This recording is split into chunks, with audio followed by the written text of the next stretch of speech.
It was probably 9 years after we started trying. We were tired. I was tired of this journey. We probably started talking about having a family a year before we got married.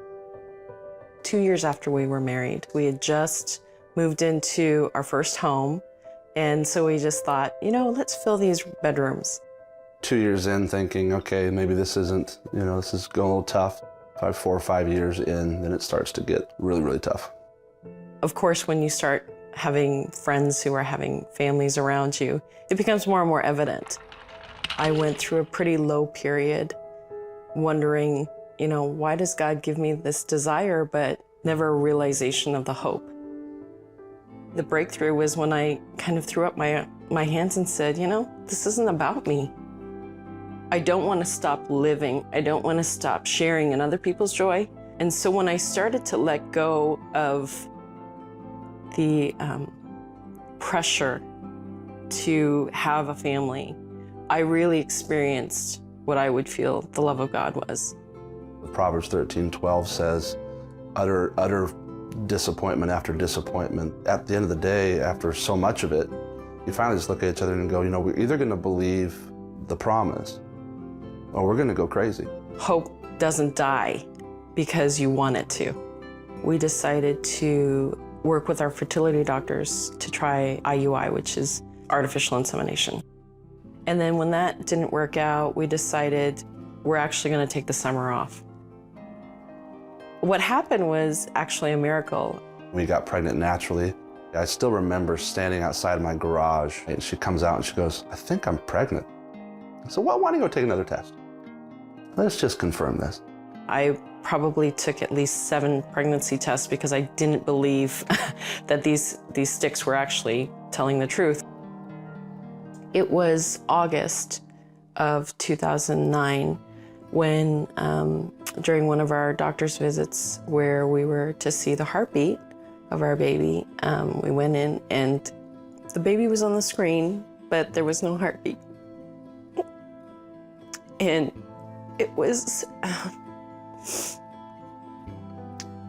a pretty devastating moment.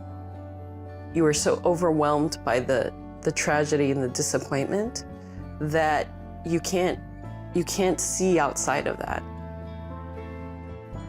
I think, honestly, when you have Jesus living in the middle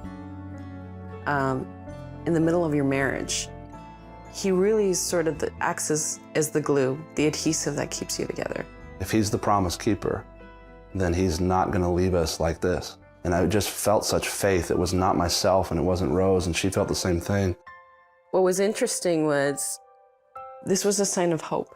The fact that I had never been pregnant at this point it was 9 years. There was something that was reborn in me. And we went back to our fertility doctor. We weren't planning on it, but I just kind of, in the doctor's office, said, hey, what if we try the IUI again? So when December 31st rolled around and the phone rang, we were pretty surprised. And the voice on the other end of the line just said, your test results came in and you're pregnant. And there was a moment I was just almost afraid to breathe. It was so surreal. And there was just this is God. This is hope. It was pretty incredible. It was 2 weeks later that we went in for our first ultrasound. And before she said anything, I see 2 little circles. I'm thinking, no.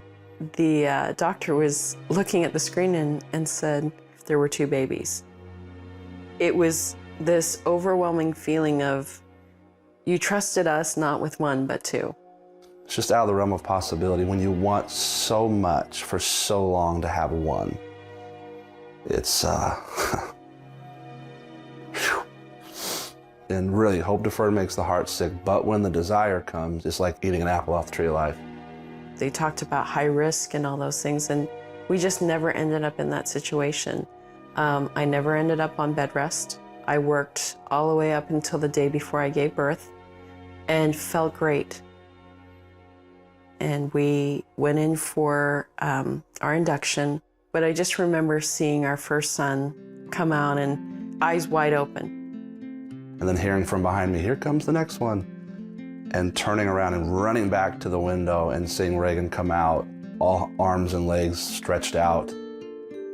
It feels like I've been reborn in a sense. You feel like you now have a whole nother sense of the goodness of God. You're able to hold your babies in your arms and you realize everything was worth it.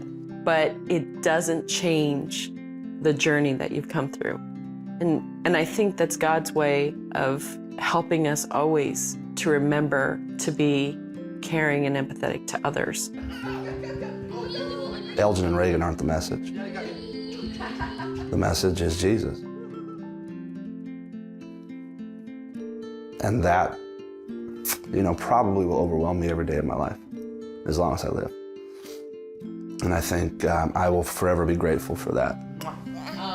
When you can point back to Jesus and make him the focus, and if you can find a way to anchor yourself to Jesus, you can weather anything.